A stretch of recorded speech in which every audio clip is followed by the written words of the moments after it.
sanity is good here, and welcome back to Umineko no Naku Koro. Hopefully you guys can hear me okay. It's always hard to tell whenever I do anything on the PC because my headphones work really good.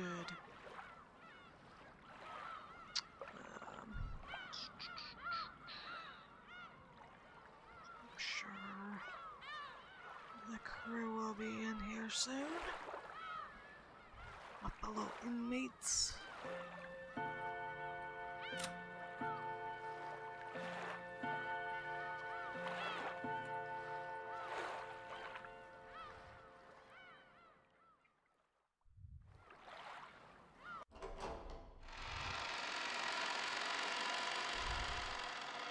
Get this loaded up.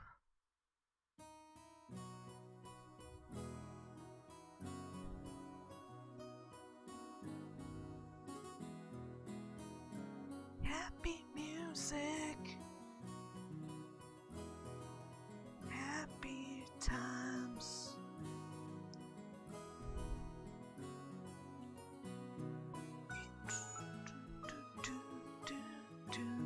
Sorry, I really like the music for this game.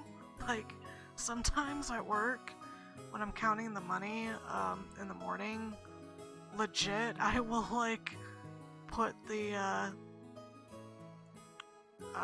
soundtrack on my phone and listen to it. It's just so chill. I love it.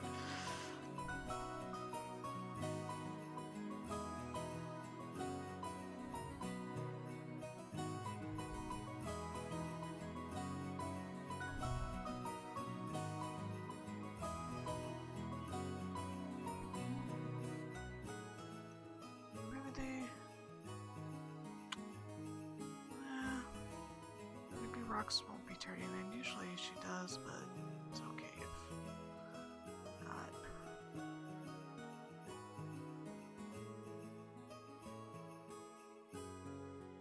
I need to figure out how, like, I can change, like, categories before I go live on Twitch, because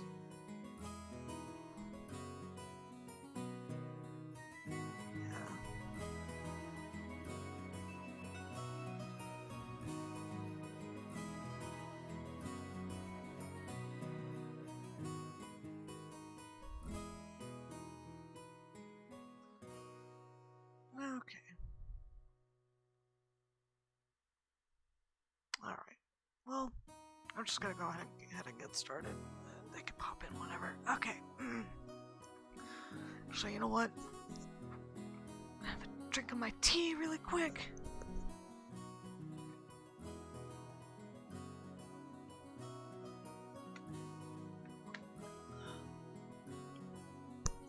Help my throat because I don't know if I'm gonna have to talk as Kinzo in this chapter and destroy my throat again. Okay. The Ushiromiya Family Conference was held once every year on the first weekend of October. If a normal family were to hold a so-called family conference, you'd expect it to be nothing more than a reunion of rarely seen relatives who greet each other around buckets of sushi or something. However, part of the family's great fortune had been lent out to grandfather's children, and no one in this family was considered an adult until they had met with success in business, so this meeting literally was a conference. How much of the fortune was invested? What sort of business was conducted? How much profit was earned? As a result, how much of the fortune borrowed from the main family could be repaid? Or possibly, how much more would be borrowed for future business ventures? What lessons had they learned, and what could they learn from their mistakes? It seems that topics like these were discussed very seriously in the past. My dad said it was like lying on a bed of nails. Apparently, it used to be a very serious family meeting where people were bathed in scornful and angry voices, and some people even got slapped despite their age. What the fuck kind of, like, family reunion is this? However, that had become a thing of the past. Good. Now with everyone pursuing their own business ventures and achieving success, it was becoming more of a normal yearly get-together. Even so, telling grandfather about recent events was extremely stressful, so while it was nothing more than a simple get-together for his grandchildren, it was still a real stomachache for our parents. The absence of the man who was the source of all this trouble, regardless of the reason, probably made today's lunch taste much more delicious. The phrase, "while the demon is not around, everyone can relax," comes to mind. Anyway, let's introduce Jessica's father, whose face I haven't seen for 6 years. The man sitting to my father's left is his older brother and Jessica's father, Uncle Kanji. This name sure is easy to read. I mean, if you're Japanese, I'm sure you know kanji. Kraus. Now that we've gotten used to this strain of weird names, our perspective is totally skewed, so Kraus doesn't actually seem that bad. It even starts to sound kinda cool. Just like with Aunt Natsui, I didn't have many memories of speaking with Uncle Kraus. He had never been one to chat to children, and I felt like he was always talking with the adults, just like Aunt Natsui. According to my father's gossip, he was a spiteful and violent man. If what he said is true, Uncle Kraus used to be very domineering from his position as the oldest sibling, and was despised by all the other siblings. Though, despite that, those siblings all seemed to be chatting happily together. Oh well. Even if their relationship was bad when they were children, sometimes when people grow up and live apart from each other, their relationships change. That's probably what this was. After all, they all had children of about the same age. By sharing the same family environment, they probably profited by exchanging opinions. Maybe because of that, a short while ago the circle of parents began to discuss the exams Jessica and I would be taking. Jessica, in order to escape questions about exams from my father on her left, purposefully faced right while firing off a rapid series of comments, not giving him any chance to get a word in. Moving on, let's look at the end opposite from Kraus and the others. In the very last seat at the table, an old gentleman with a sturdy physique sat facing Kyrie-san. This was my first time meeting him. I'd only just been introduced to him, but it seems his grandfather's personal doctor, a man called Nanjo. I already used to own a huge clinic on the nearby island of Nijima, but he turned it over to his son and began living a life of leisure in his old age. He had known grandfather since the very beginning, while the mansion was first constructed on this island and had built up a relationship over several decades. I thought at first that the two of them might have gotten to know each other through grandfather's suspicious hobbies, but it seems he was actually grandfather's chess partner. I see. That kind of hobby seems very like our grandfather, but with his love of all things Western. Nanjo's probably the only person who could enter Rakanjima despite being neither a family member nor a servant. He looked like a calm old gentleman as he listened to the discussion between Kyrie and the other women who sat near to him. Concerning how long he stayed by the side of our short-tempered grandfather, his generous heart was probably nothing to laugh at. Still, even if he was a family doctor, having anyone outside the Shiromiya family attend the family conference was a little odd. It made me think that grandfather's condition might have worsened so much, and to be a major topic of discussion at today's conference. After all, George said something like that just a second ago. Something about how we've been getting continuous reports since around last year that grandfather didn't have long to live. It's nasty to think about it, but consider how rich grandfather is. At the time of his death, his wealth will suddenly be released, probably along with a fair share of our parents' stomach acid, and it'll lead to ulcers for everyone. After all, this sort of thing just gets messier when there's more wealth to be divided. There's a good chance they'll be talking about stuff like that at the family conference. Still, it's not like it's got anything to do with us kids. Finally, even though he hasn't shown up, let me introduce our grandfather. The person who should be sitting in that incipience chair is Ushiromiya Kinzo. It really sucks. Everyone else in the family has these weird names, but he's got this perfectly normal one himself.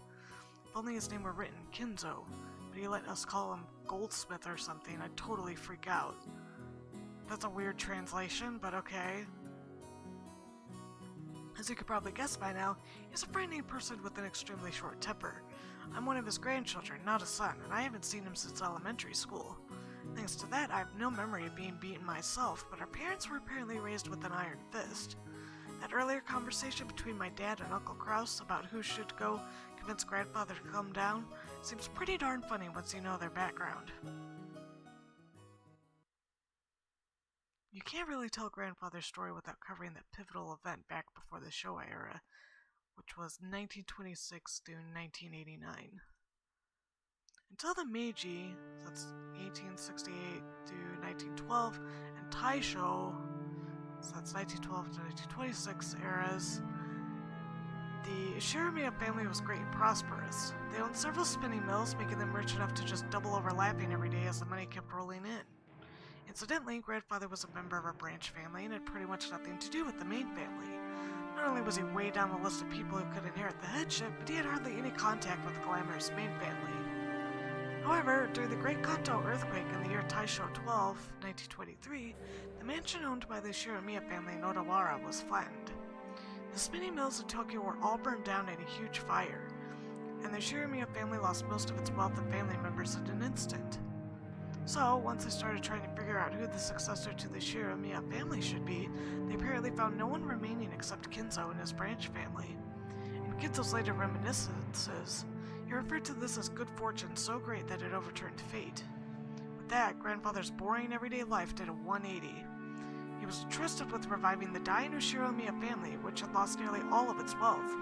However, just because he had been entrusted with this task didn't mean he could accomplish it. Apparently, those around him weren't really expecting much. However, this is when Grandfather began displaying his extraordinary talent and good luck. Grandfather used all of the family's remaining wealth, as well as everything from the hair on his head to his toenails, as collateral in order to borrow a massive amount of money. Once he'd built up a gigantic war chest, he immediately invested in businesses. It was like someone tumbling down a hill on a bike without any brakes, and then jumping onto a neighboring bike, and then another one, just like some crazy street performance. I'll bet everyone thought Grandfather had no business ability whatsoever. However, after several miracles and turns of good luck, with coincidences piling up and every chance taken advantage of, he was suddenly in control of powerful connections with the occupying forces, that would be the Americans. At that time, MacArthur and the GHQ were the ultimate authority in Japan. Grandfather, at a twinkle of an eye, began succeeding in business under the protection of the occupying forces, quickly becoming very rich. By this point, it's probably safe to say that information, not luck, saved the day. He must have made some seriously deep connections with the occupying forces. Grandfather knew beforehand about emergency demands that would be made for the Korean War. No, it was more than that. He must have predicted those emergency demands from the very beginning, when he started investing his money. History books made it sound like all of Japan made a large profit off of the emergency demands during the Korean War, but that isn't actually true. Only a very limited number of the super rich played the money game and made an easy profit. Most of the citizens remained poor. In other words, Grandfather was a member of this extremely lucky group of winners. I'm pretty sure this all happened during the year Showa 25, 1950 or so. The Great Kanto earthquake happened in Taisho 13, 1924, so that means Grandfather was able to revive the near-dead Shiramiya family in only about 20 years to a level even higher than it had ever been before. With that, you'd think he'd revive the main family in Odawara, but for some reason he went and did something as crazy as buying an entire small island in the Izu archipelago. Buying an entire island is not something that you can ordinarily do today. Yeah, no shit. However, Grandfather was clever. He contacted the GHQ and applied for the establishment of a marine resource base. He acquired this island as a business property, then tossed that project aside and claimed it as his own plot of land. That is actually really clever. After the war, there were prevention measures against food shortages, and having the sponsorship of the GHQ meant that nobody could oppose him. From what I've heard, the Tokyo metropolis of that day offered this land to him practically for free. Later, Tokyo made difficulties by telling Kinzo to return the land, but the pushy GHQ intervened. Anyway, it seems under-the-table bribes did their work well. In the end, the city gave up in frustration. Grandfather, with considerable skill and good luck, managed to weather the stormy seas of that period, obtaining a vast fortune in his own island. Of course, it probably wasn't all luck. He was obsessed with all things Western, which helped him cultivate his English skills. He was able to use this to his advantage and sink his teeth into the GHQ. A mansion was built on the island soon after. This mansion, in fact. Grandfather, with his love of the Western style, made this once uninhabited island a canvas upon which he could realize his dreams to his heart's content. He now had the Western mansion of his dreams, overflowing with emotion and atmosphere, and a beautiful garden featuring all sorts of roses.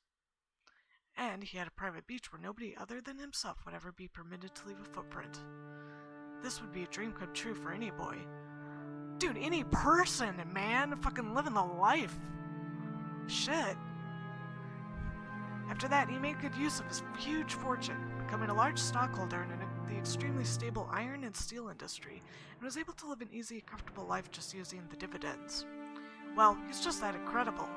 This kind of person usually has the ability to foresee and predict the future, or at least that is how they're portrayed after the fact. But Grandfather denies all of that, repeatedly saying that he was simply blessed with extraordinary luck. Anyway, even a lord like that can't help but grow increasingly eccentric when locked up alone on an island where all his dreams are made real. Everyone knows that he's had a Western obsession from the start, but none of our parents really know when his bizarre black magic hobby began. Did his love of black magic begin way back when he became fascinated with everything Western? Or did his miraculous stretch of good luck while reviving his family cause him to feel a mysterious power in himself? At some point, Grandfather began to make the research of black magic his life's work. He filled his study up with suspicious books, chemicals, and magical items as he became increasingly bizarre. From what I've heard, those around him warmly watched over him, figuring that someone who had achieved... What's with this question mark? Okay. Figuring that someone who had achieved success in life had a right to do as he pleased, but there's no way that's true. They were probably just creeped out thinking, that's disgusting, I don't want to get involved. What's wrong with frickin' having an interest in the occult? Nothing wrong with that. It's interesting stuff. Anyway, that agitated period was an age of big gambles with both opportunities and risks. Let's say Grandfather was born in this time period. He would have had no opportunities and would probably have advanced like a chess piece from mandatory education to college at a leisurely pace, never becoming more than an average salary man. If that happened, he'd probably have sat somewhere, happily talking behind his boss's back. No, not in a fancy dining hall like this, more like at a table in some bar. Then again, I'll bet this family conference would be a whole lot more relaxing if that were the case. Yeah, probably. Okay, that's enough about the old geezer. More importantly, let's talk about this incredible lunch! Okay, so... System! Okay, so we got our cast of characters here, so... We have Kraus. Shiromia Kraus, Kinzo's first child. As the oldest of the 4 siblings, he leads the family conference. However, the other siblings think he is trying to get all of the inheritance for himself, and this further strains the tensions between them. He is a real estate investor and has put a lot of money into the development of a resort. However, his results have been harshly criticized. He's a big fucker. Attending physician Nanjo. Kenzo's attending physician and longtime friend. He once ran a hospital on Nijima, but he turned it over to his son and now enjoys his old age in peace. Now that Kenzo's constant suspicion has reached extraordinary heights, Nanjo is one of the very few people he trusts. Thanks to Nanjo's big-hearted nature, he has been able to continue his friendship with Kinzo, despite the latter's tendency to fly into a rage at the slightest provocation. Ah, look at that big old grandpa belly. Big old grandpa belly. And then... Yeah, I already read his thing. Okay, yeah. I'm already convinced by that sashimi salad appetizer. Goda-san's an excellent chef. Plus, these fish were caught in the adjacent seas, weren't they? They're totally different from the sashimi you get at the supermarket. Hey, quit it, Battler. Your upbringing will be exposed. Everyone let out a big laugh. Damn it, you say that even though you love those cheap pubs. I've eaten at many unusual places because of work, but this stands right up there with the best of them. I'd be willing to bet Goda-san used to be pretty well known in those circles. Well, I don't know the details, but stuff got complicated at the long-standing hotel he used to work at. What with them opening a new establishment with the same name and breaking into factions or whatever it was. In the middle of all that, he was apparently forced to retire. At that time, Mom just happened to be sending out job offers for her servant. As Goda removed the empty plates, he began to recount his own bumpy past without losing his smile. The world is a difficult place. However, thanks to the madam, I was given a chance to display my skills as a chef once again, this time for the Shiromia family. Although I enjoy experiencing the smiles of a larger number of people, I also find it quite entertaining to perform more delicate work that could please the limited number of those who have employed me. All this is thanks to the opportunity given to me by the madam. Goda-san respectfully bowed his head towards Aunt Natsui. That's because you were the most talented of the applicants. The decision was purely objective, not based on personal feelings, so there's no need to thank me. Dang, why does Aunt Natsui always have to sound so indifferent? If only she spoke with a bit more kindness, she might leave a different impression. Shannon-chan and Kumasawa-san entered from the hallway with the serving cart. Please excuse us. Now then, let us move on to today's dessert. Goda-san and the others laid the beautifully adorned dessert out in front of us all. I guess it's true when they say you have another stomach for dessert. I thought I'd already filled up on delicious food, but as soon as I laid eyes on that dessert, my stomach started yelling, "More!" I don't know much about desserts, but this looked really good. A white pudding-like substance was garnished with 2 shades of red sauce, and elegant rose petals adorned the dish. Normally, during a high-class meal like this, you're supposed to wait for the chef to extol the virtues of this particular meal before eating. However, Maria was completely indifferent to strict rules like that, so she got excited by this beautiful and delicious-looking dessert, jumping into the fray as soon as it was placed before her. She's a kid!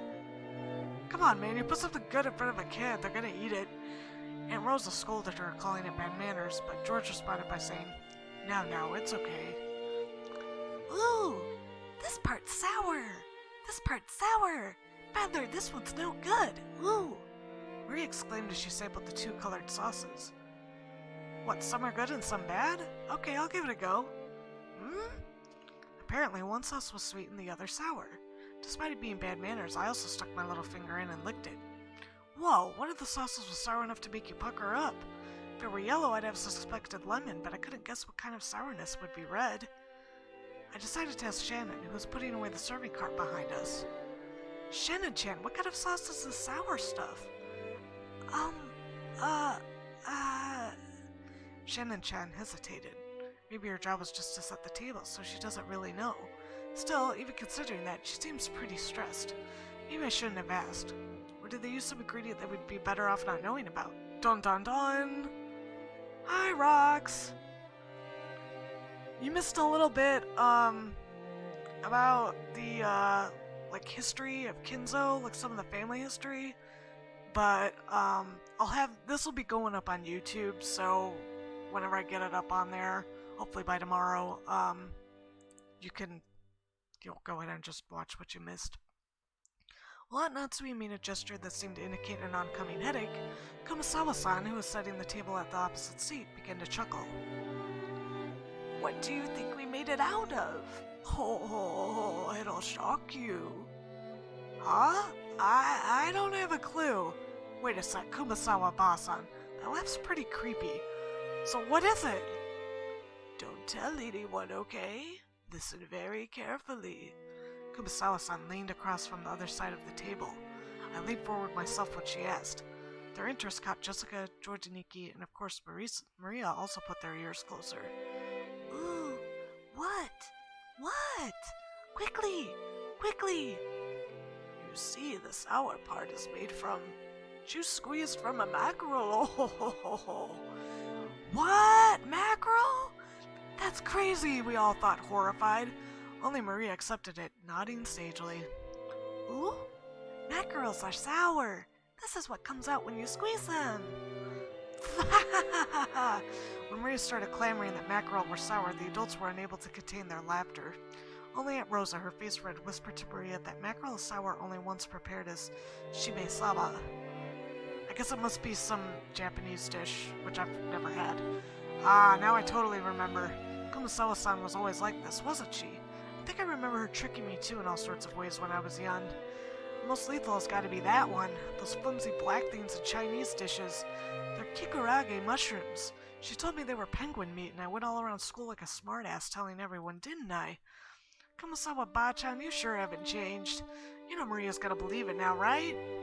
Oh, it's just a joke. Now Goda-san's going to tell us what the sauce really is, won't he? Goda looked a little put off about his masterpiece being laughed at for such a bizarre reason, and after clearing his throat once, he introduced the dessert to us. Well then, allow me to introduce our dessert. After seeing how much you all enjoyed the rose garden earlier today, I finished this panna cotta in a rose garden style. The rose petals scattered across were selected just now from that very rose garden. The sauce is a combination of 2 reds, strawberry and rose hips. Please enjoy this mixture of the strawberry sweetness and the rose hip sourness. Furthermore, the rose petals are merely decorative, so please avoid them while you eat. With that said, please enjoy. Whoa. Man, I almost want to applaud before eating. Just like with medicine, reading the detailed description first seems to make it work a whole lot better. As Goto-san elaborated on the details of this dessert, it started to feel even more appetizing. Seriously, should you call him subtle or just talented? The dessert was probably planned from the beginning, but taking the hint when we all stopped in front of the rose garden earlier today, he displayed an incredible and timely awareness by just adding a few rose petals from that garden. This combination of sweet and sour was also exquisite.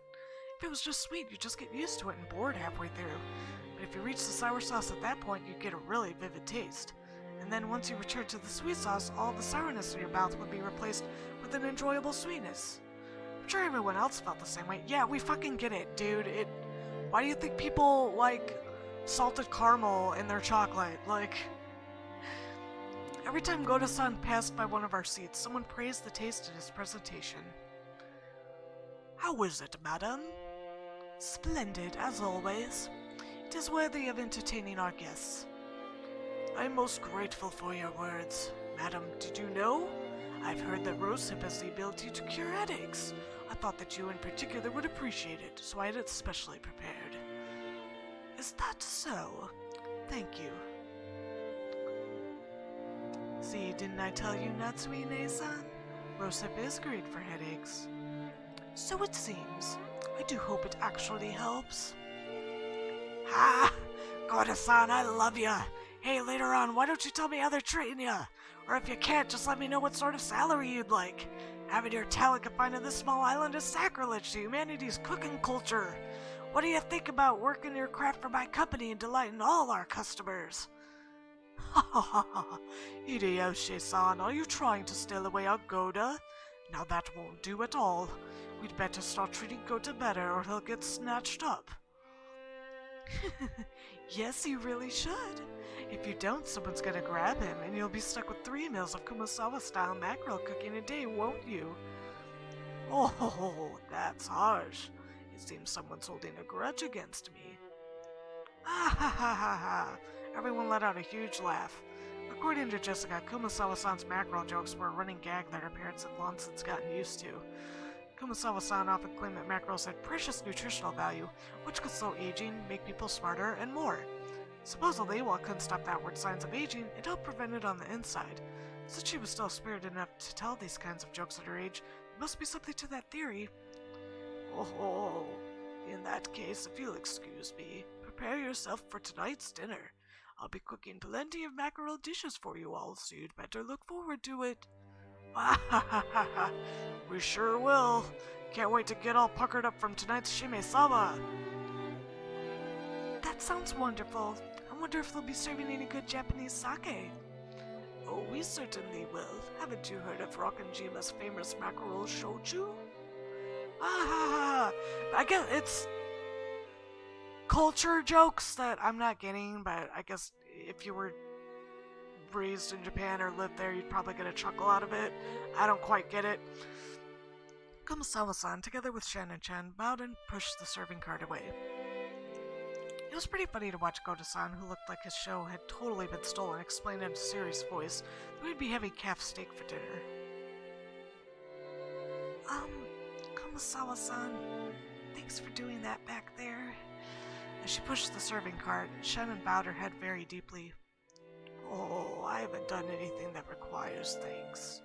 Kumasawa may have played dumb, but she had obviously understood it shaved Shannon in the nick of time. Back when Ballard had asked about dessert, Shannon had unfortunately hesitated. There may have been several ways to dodge the question, but all of them would have required some quick wits. Shannon, who hesitated when hard-pressed for a response, was always suffering because of this small weakness. If only Shannon had a little of the craftiness needed to cleverly shake off a mistake, like Goda, her life would have been a bit easier. The fact that she could perform other tasks flawlessly made this weakness even more unfortunate. However, there were some who understood Shannon's honest nature, her inability to gloss over a mistake and draw attention away from it. That was why Kumasawa had smoothly come to her rescue. I just heard from Genji-san there will be a change in the afternoon shifts. I believe you were given a break until this evening. Oh, I'm jealous. Huh?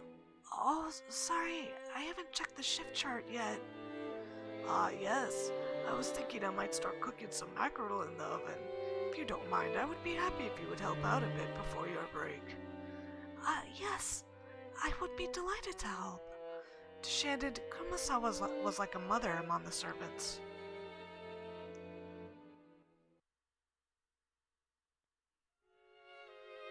The dining hall needed to be cleaned up, so we were chased out. Instead, tea was being served in the parlor. Apparently, they'd prepared the black tea that Aunt Rosa had bought for Aunt Natsui. Maria said she also wanted to have some black tea, but my old bastard said she couldn't and told us children to go play outside.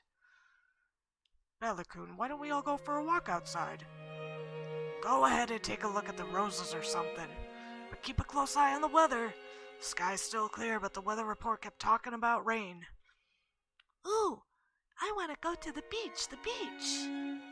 Oh, that sounds wonderful. Playing on a sandy beach isn't something you get to do often, is it? Good point. Okay, let's all go to the beach then. Ooh, let's go. Maria, be careful not to get your clothes wet.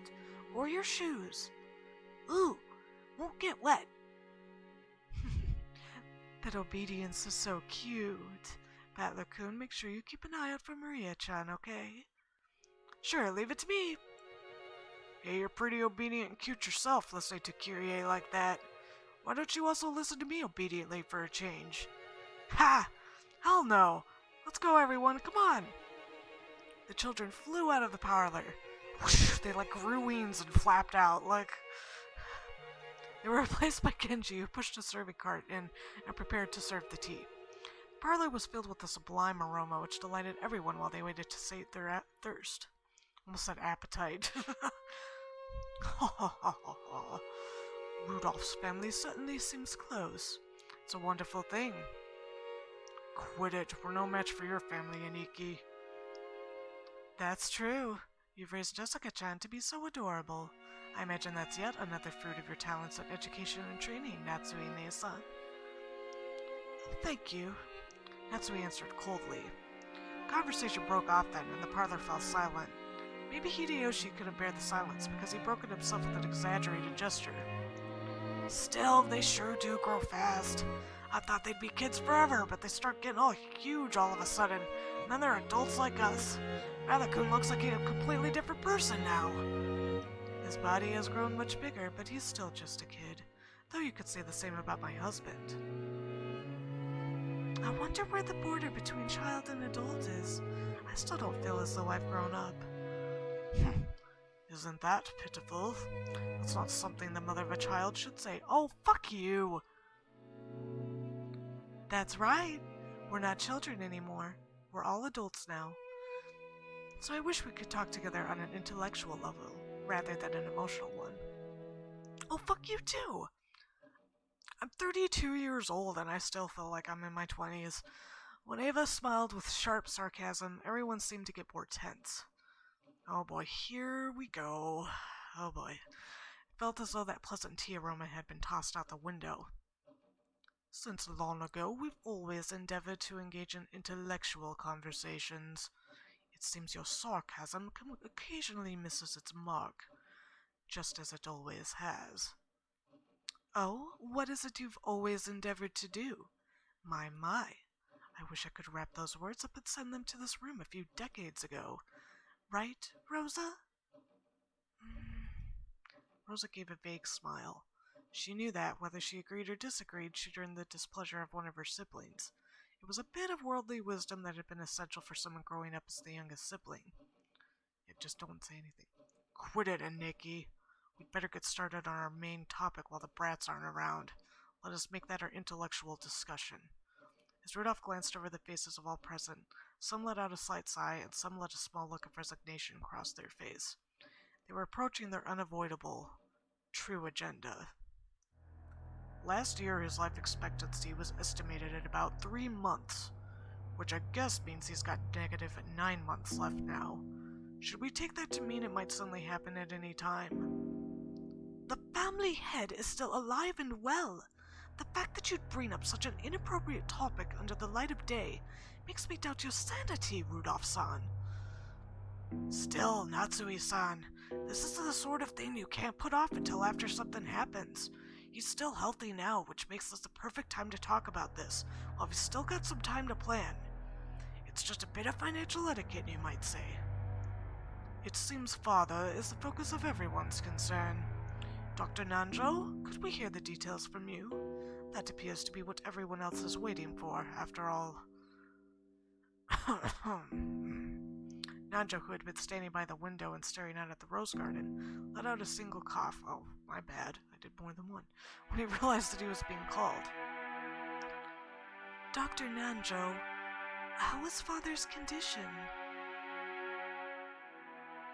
Well, to begin, allow me to start with a revision. Since my estimate last year that he had only 3 months left was not borne out. I don't know who's saying this. I'm just gonna say maybe Rosa? No need to explain. You're saying that measuring remaining life is only a prediction, not a promise, right? That is correct. Because of that, while I will accept everyone's repeated questions, I can by no means confirm when he will pass away. A human's life is supported by their body and their mind. If the body is weak, the situation becomes more dangerous, but if the mind is strong enough to compensate for that weakness, the effects of one's condition can sometimes remain in a subdued state. So you're saying that even if his body is weak, his mind is still firm and spirited? Curie, sorry, but please stay quiet for a bit. I'm sorry. That is correct.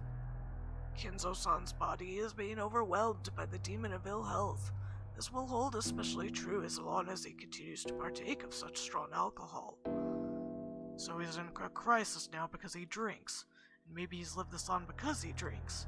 There's Dad for you, the heavy drinker. You mean the alcoholic? Well then, Doctor, I know you can't give anything more than a prediction, but what do you think about Father's chances of living until this day next year? That's quite a rude question to ask about the family head. Natsui jumped on Ava, not even bothering to hide her astonished expression. Ava stared back daringly, but Hideyoshi realized what was going on and tried to smooth things over with a forced smile. Ah, Natsui-san, forgive her. Ava, choose your words a bit more carefully, okay? I'm sorry. I was just so concerned about Father's condition. Is that so? I hadn't realized. Dr. Nanjo, please tell us, for the sake of the beautiful love of a daughter worried about her father's lifespan. Kraus laughed sarcastically, and Ava, smiling sweetly, returned an identical chuckle. God, this fucking family, like... You ask whether he will still be healthy next year, but as a doctor it is very hard to say, because while I do think this lull in his condition will continue for a while, if he suffers some kind of fit there may be nothing we can do. After all, Rakunjima is a solitary island. It is not as though an ambulance could quickly jump in to save him. Normally I would want to have him placed in a large hospital on the mainland, but... Father stated that he does not want his noble research interrupted. It seems he holds a grudge over the way we tried to force him out last year. Apparently, he strongly suspects that he'll be shut away in some hospital if he goes outside, and that's how things are now. Has Dr. Nanjo been examining him? Father trusts Dr. Nanjo. It seems he can be examined when in one of his better moods. I can examine his condition, but if I try to recommend medicine or hospitalization, he refuses to listen.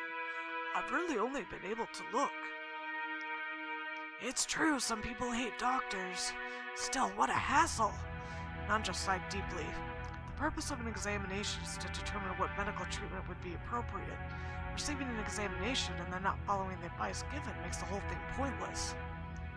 So, to sum it up, he's still expected to live 3 months. There's no way to guess how long he'll continue to live while still on the verge of death. Rudolph-san, couldn't you be a little more discreet with your words? Sorry. I've always talked this way. Give me a break. I understand how Dr. Nanjo sees it. What about you, Krasny-san?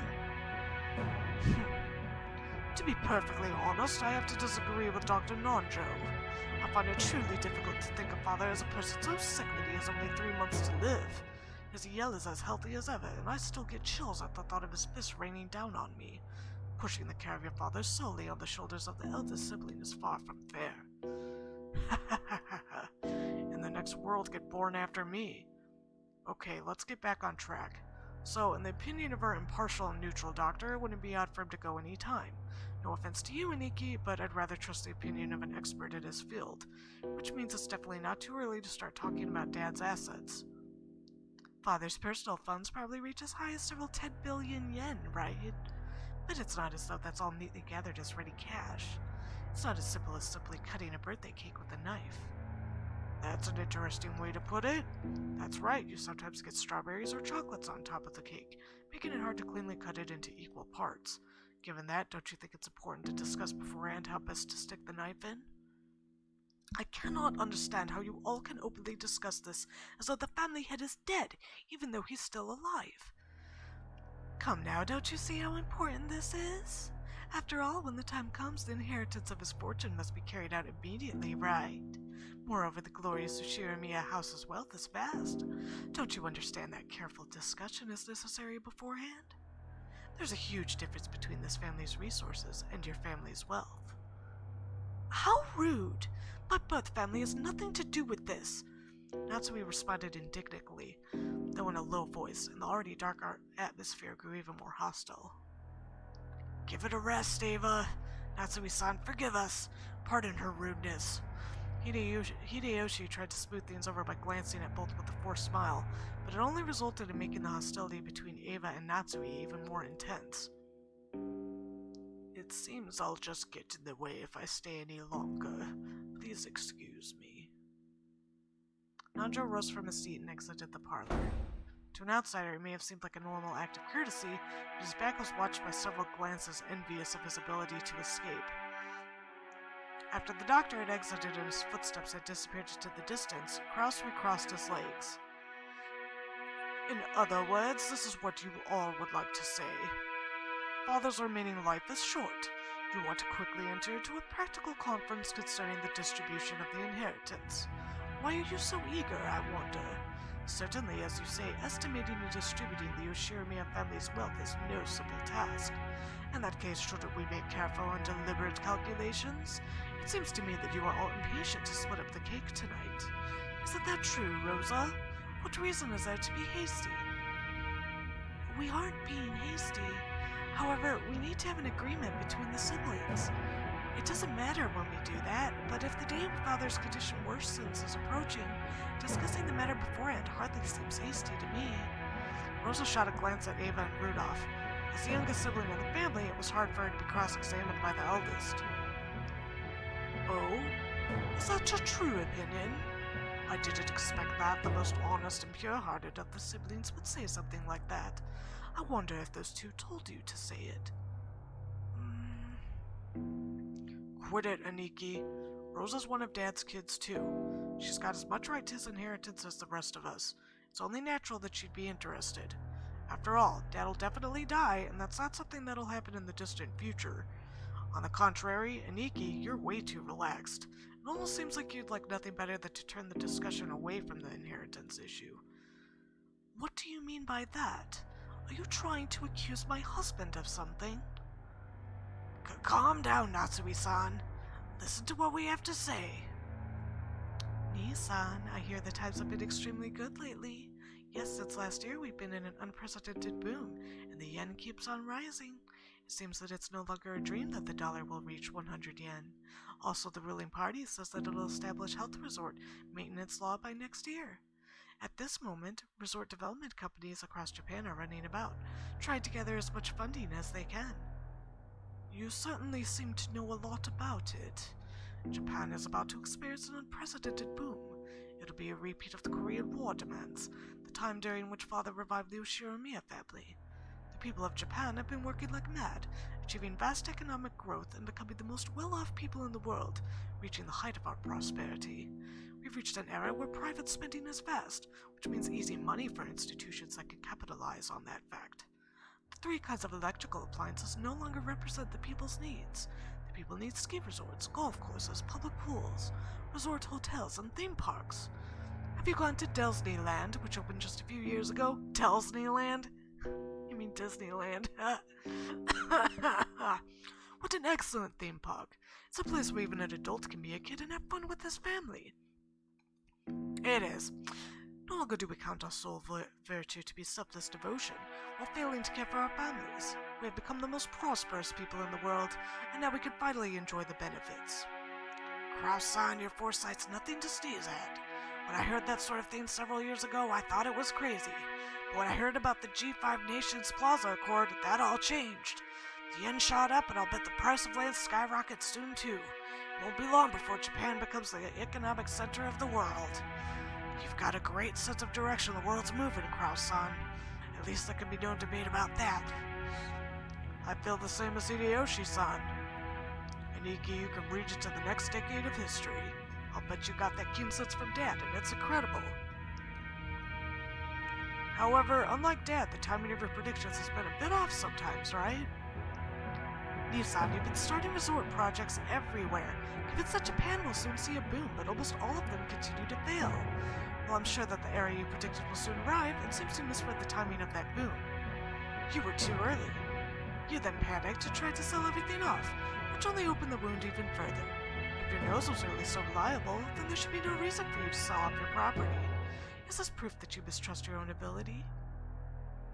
How rude! Are you trying to insult my husband? Natsume's forehead creased as she rose from the sofa. Eva, paying this no heed, stared at Kraus with a confident smile. Kraus, who also maintained his confident appearance, told Natsue to sit down. Please stop, Natsue. Ava's always been incapable of talking any other way. Calm down a little, or your headache will get worse. There's proof of your lack of talent right next to us. After all, Nissan, weren't you all excited about turning this island into a resort? You built a wonderful resort hotel and beautifully maintained the garden. I'm just an amateur and don't pretend to understand, but you must have used a significant amount of money for that, right? And what is that to you? My husband's business is none of yours. Actually, that's not true, Natsue-san. Rakunjima doesn't belong to Aniki. It belongs to Dad. Of course, the hotel does belong to Aniki, right? In fact, we'd be more than willing to pay lodging fees for tonight. What do you think, Rosa? Well, if what I have on hand will suffice. If I can make it into a resort, this island's financial worth will rise. It is true that expenses have piled up, but we can expect a large harvest in the future. When that happens, all of you stand to profit as well, do you not? I understand that. If the value of this island rises, that'll increase our portions when we distribute the inheritance. Of course, I won't ask you to divide the island and the mansion into 4 equal parts. We could just resolve the matter with money equal to the value of the property. If you understand that much, what about my business makes you so dissatisfied? We aren't dissatisfied, we're uneasy. In the first place, Aniki, when do you plan to open that hotel? Left this way, you won't get anything out of it except our grubby handprints, right? That's right. It's an important tool for your business, isn't it? Surely you can't keep it locked up until the moment you open it. Buildings go bad if you don't use them and air them out every once in a while. Even so, it's a bit extravagant for a guest house that we only use once a year. Right, Rosa? That's right. Considering how wonderful it is, I'm sure it will become quite popular once you open it. Oh, so the hotel you keep talking about is the guest house. It's splendid. Just as Rosa said, if you were to open it, I'm sure it would become popular. The lodging they had been guided to wasn't originally intended to serve as a guest house. It was originally constructed as a resort hotel. However, even though it was built 2 years previously, there was still absolutely no prospect of it opening. Nissan, it's just like all of your enterprises. Your attention and planning are both fabulous. Then, it always becomes unmaintainable partway through, and ends before you have a chance to earn any profit. You were brilliant when you saw that using this island only as a place to live was a waste. I think it was a pretty good plan to turn it into a resort that could use the prospect of marine sports, fishing, honeymoons, and the like to attract customers. If I were the oldest son, I'm sure I'd have strained my brain looking for a way to make a profit off this island. But 2 full years have passed since you finished building, right? After 2 years, you still haven't had the opportunity to open it. Where's the managing company you entrusted it to? Impertinence! That is not my husband's fault. There has just been some trouble with the company that my husband contracted with. No matter how you look at it, we are victims here. And yet, the rumors we've heard about this company you hired haven't been good at all. Let's be clear about this, dear. Did you really think we wouldn't hear about how lack of payment, embezzlement, and other issues led to the project disintegrating mid-flight? We even have evidence. I don't know what kind of evidence you think you found, but it's all baseless. As new members in the tourism industry, it is necessary for us to lay the groundwork with various people. It is also important to investigate the trustworthiness of our partners. It's merely taken us some time to meet that goal. I'll admit that, in my rashness, the hotel was completed too early. However, it's not as though we're paying maintenance costs. It's a foundation that will eventually become immensely significant. Liar. I'll bet you want to liquidate it but can't. After all, there's no reason for anyone to buy such an extravagant hotel on an isolated, empty island without any established sightseeing routes. And anyway, what about all the loans you made for this project? Even if you aren't incurring maintenance costs, the borrowed money that you can't return just keeps growing. Sorry, Kraus Nissan, but I've investigated the development plan for this island a bit. To be honest, I haven't heard anything good either. Hideyoshi-san, I can see how you might be left with that impression by looking only at the current financial situation. However, this is a forward-looking investment. I have no choice but to admit that my prediction was mistaken, that up until now several liabilities have been created. However, the times have finally caught up with me. I will soon regain everything that I have lost up to this point. No, actually, all of the investments I have made until now will finally return to my possession. That's right, just like throwing away a small fry to catch a salmon, they will come back even bigger than before. I'll accept that. The resort business will probably see an unprecedented boom before long, though I don't know if it'll be enough to cover all your debt. However, Kraus Nissan, after all your failures in the past, who exactly do you expect to provide you with funding? This isn't some small amount we're talking about. You'll need enough funding to fill the massive hole you've dug. What are you trying to say, Hideyoshi-san? Natsumi-san, please don't get angry. We looked into this too. We checked to see who might have provided Kraus Nissan with enough financing to support his recent large-scale projects, despite his string of failures. And we discovered that no such backer exists. The iron rule of the money roulette is that you bet against the loser. And Iki, you're a fairly well-known loser in this field. It's true that prosperous times are about to come, but when we looked for people who considered that enough to overlook your string of failures, and also had enough for the investment, we found no candidates. So, the big question now is where you got that money from. Oh, now isn't this intriguing? And? Dear, how long do you plan to let these ridiculous remarks stand? Sit down, Natsui-san. Let's cut to the point. Aniki, you've been diverting Dad's private funds for your own businesses. There's pretty much no room for doubt. If you think we made some kind of mistake, please, feel free to explain. Rudolph, don't call it diverting funds. This is embezzlement, plain and simple. A huge crime that can be criminally prosecuted. This sort of rudeness cannot be tolerated.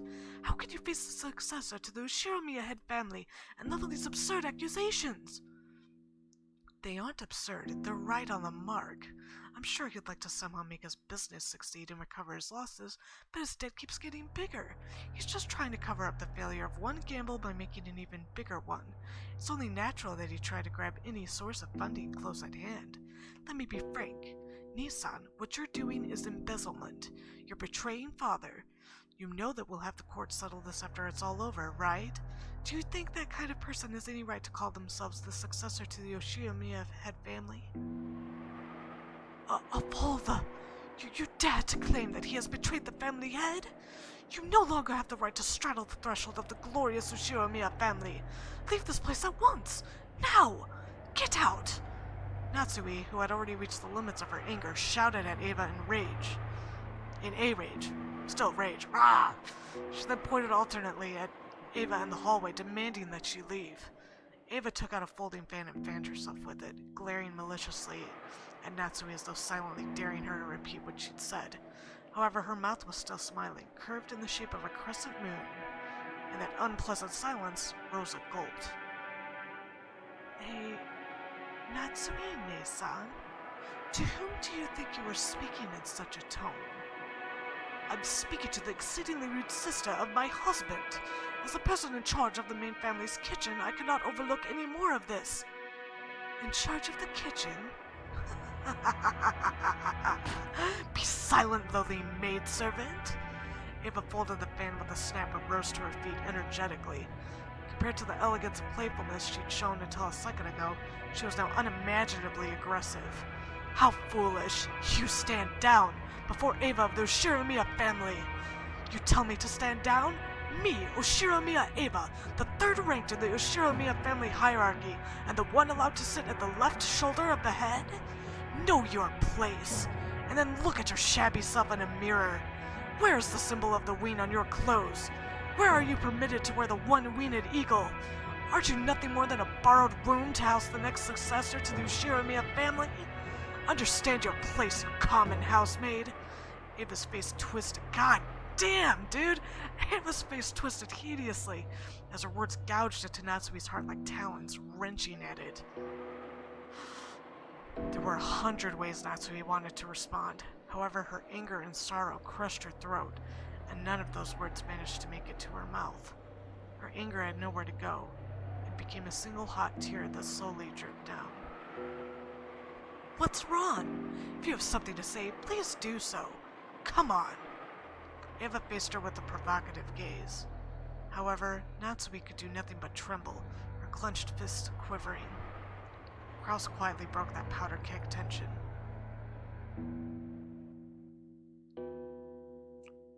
Natsuhi, leave your seat.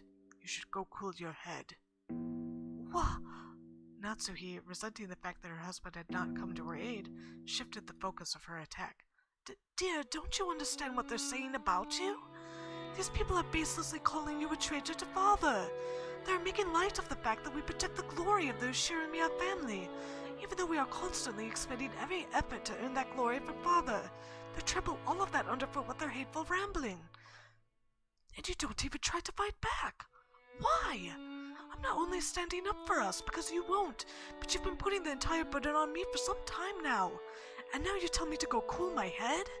It's always me. Even though I have always considered this family's affairs so seriously, you've... Natsui was already unable to hide her tears. She flew from the room in that state. After that, all that remained was a somewhat embarrassed mood about the parlor. When the sound of footsteps grew distant and silence returned, Kraus shrugged his shoulders slightly. I apologize for my wife. She has always been bad at controlling her emotions. It's even been rough for me. If that's what's been managing your household, you must suffer to no end, Isan.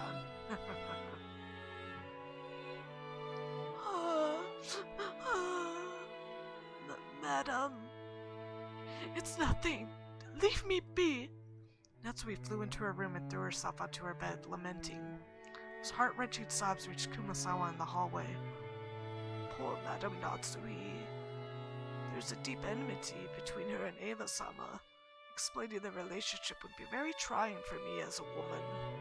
The Ushiramiya family holds blood in high regard, but if a woman marries and leaves the family, they are normally removed from the family register.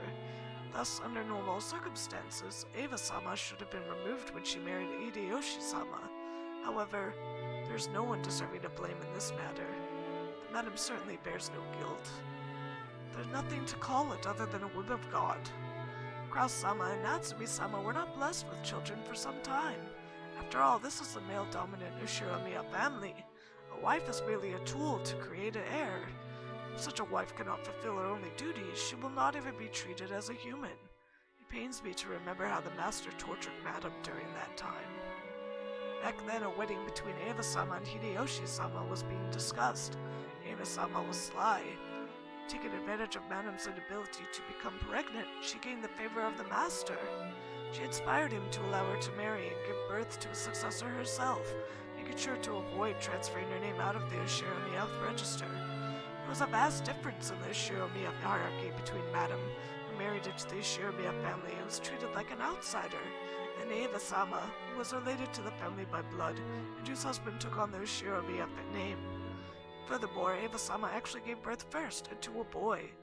As for how much weaker Madam's position was than Eva-sama's, well, I believe you could see for yourself. I'm sure Madam is tormented by the thought that, if only she had gotten pregnant earlier, the master wouldn't have accepted Eva-sama's request to keep her last name after marriage, and Eva-sama wouldn't have been permitted to act as arrogantly as she did today. However, that was not Madam's fault. All of the blame lies with God's whims and the stork that delivered Jessica late. Even so, Madam won't allow herself to see things this way. She probably can't help but cry bitter tears as a woman, at her inability to carry out the duties expected of a wife. Ah, how sad. I cannot do anything except watch over her from the shadows.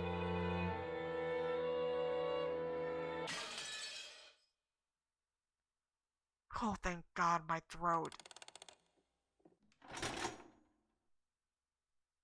Oh, he went back in time.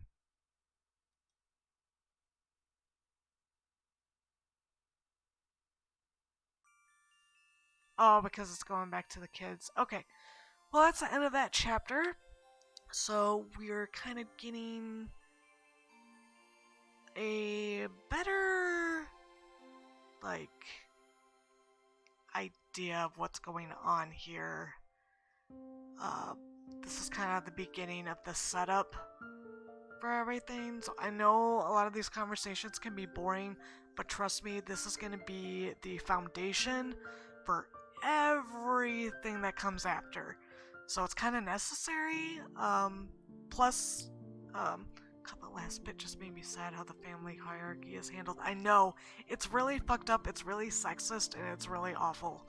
Like, it's, yeah. That music cue though. Dude, the music for this game is just so good. I love it. I love it. I love it. I love it. I love it. I don't know if they have like the soundtrack or anything. I know after, I think it's after you, I don't know if it's after you do like, you beat one episode or you have to do all 4, it unlocks what they call the music box. And you can go to the music box and you can like, it has all the songs from the like episodes and stuff, and you can like play them in order or just play whichever one you want or put it like on shuffle. So I used to do that too back when I had the witch hunt version of this.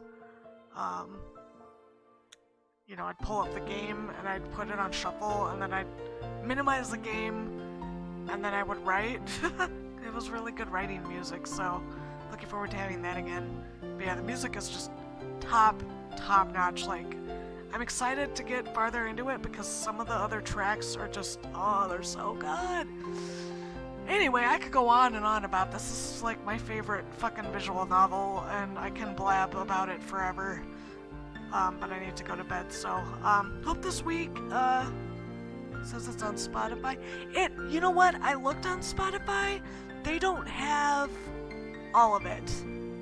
It's only some of it. They do not have the entire soundtrack. Because I've tried listening to it on Spotify at work, and, yeah, it was really disappointing. If you go onto YouTube and search, Umineko OST, I think there's, a playlist someone made where it has it in like order, but don't do that because I feel like if you haven't played this before, which I know you haven't, and you listen to the songs, it just, knowing the context behind them makes it so much better. So try to restrain yourself. Try to, at least. Please try. Anyways, okay, so I hope you guys have a good weekend. Monday, we're gonna go ahead and we'll start the Layers of Fear DLC, which I think it's called Inheritance or something like that. We're gonna do that, and then Wednesday will be I'm kind of thinking Wednesday might be an indie game to give myself a break from the anxiety that is Outlast. Then we'll come back to that the week after. I don't know if you guys would be down with that. I shall wait then. Aw, sweet. Trust me, you won't regret it. You won't regret it. I know this is a slow burn, but trust me, the slow burn is so worth it. It's so freaking good. And then, yeah, Friday we'll keep doing Umineko.